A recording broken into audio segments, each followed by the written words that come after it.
92.3 now. When you think of like songs that inspired you in the past, you were doing, you're listening to music, you're growing up, it's starting to influence you. What do you remember?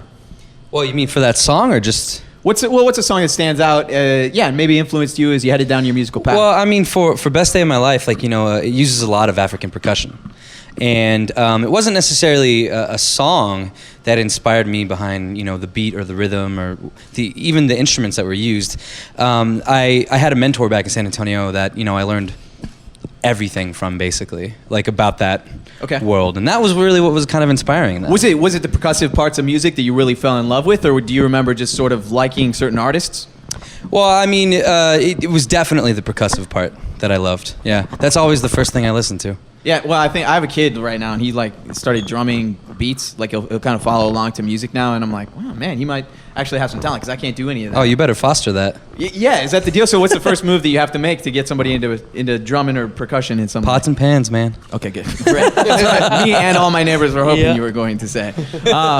So the new album is officially released, and are we going to get some of the tracks that we had on the original American Authors album? Is that with the full release of? Yes. Okay. Yeah, it's a Complete My album, so the EP that came out a while back, it's just a continuation of that. So if you already purchased that, then you get the full length for a discounted price, or you can just get it all together at one time. So. Oh, that's great. Yeah. And does it really tell a story? Because you say it kind of completes the byline, maybe. But it kind of completes the vibe and whatnot. I think overall it's just kind of this theme of the title of the album is "Oh What a Life," and that really sums up the whole album because we talk a lot about the good times and the bad times and the highs and the lows and the struggle that we've had to pursue our passion and follow our dreams and kind of where we started and where we are now and I guess where we hope to go in life. What was the decision made to move to Brooklyn? When did that become a part of the reality? That happened in 2010. We all dropped out of we found each other and we started making music together and we realized that we kind of had a cool Boston, vibe. Right? This is in Boston at at college, at Berklee College of Music.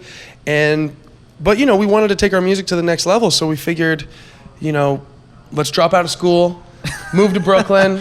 Yeah. It was close enough, but we just loved the scene that was going on here and felt like this was the right place to be. So we moved here about 3.5 years ago, formed American Authors about 2.5 years ago. Was there any trepidation? Did any of you have sort of a moment where you thought, maybe this is not the right decision, like just dropping the schooling and going to Brooklyn and pursuing the band? No. I think it's even from the get-go of being a musician or going to college for music, it's a scary thing because being a musician is very, very difficult. Right, you're placing all your future goals and dreams on something that's very much a creative, opinionated industry. And Dave, you sounded like you almost threw a comment out there. Were you nervous?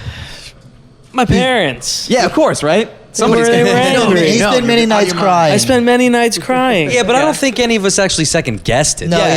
We all knew we were going to be musicians from kids. That's why we went to college for it. That's why we did everything for music. I mean, we're not really good at anything else. See, I think that's badass, though. I love the stories where people go, whether it's music or actors or painters or whatever, where they go, screw it, like, f*** everything. We're going to go. We're doing this because this is what we were meant to do. Yeah. And then they do it.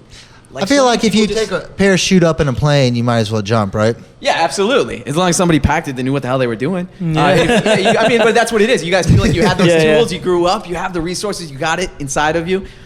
Did you ever think to yourselves, well, we got to make sure that the band's long-term direction is something that we all understand, or do you guys take it a day at a time? Just one day at a time, I think. For me, I mean, it's like, especially going into this album, we really just threw all rules out the window.